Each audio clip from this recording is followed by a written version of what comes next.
कॅव्हिटीजला वेळेवर लक्षात आलं तर आपण मुलांना कॅव्हिटीजपासून वाचवू शकतो. नमस्कार, मी डॉक्टर तनया.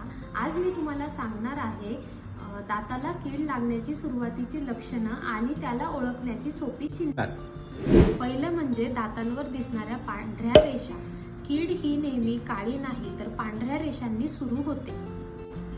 दुसरं म्हणजे थोडेफार काळपट ठिपके. हळूहळू पांढरे दिसणारे डाग काळपट दिसायला लागतात. असं दिसताच लगेच डॉक्टरांकडे तपासणीसाठी जावं.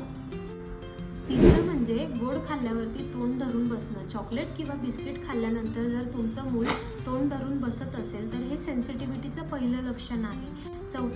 चौथं म्हणजे मुलं आपल्याला बोलत नाहीत, पण जर ते एका बाजूनी खात आहेत आणि तुम्हाला हे लक्षात येतंय तर नक्कीच तुम्ही समजा की काहीतरी प्रॉब्लेम आहे.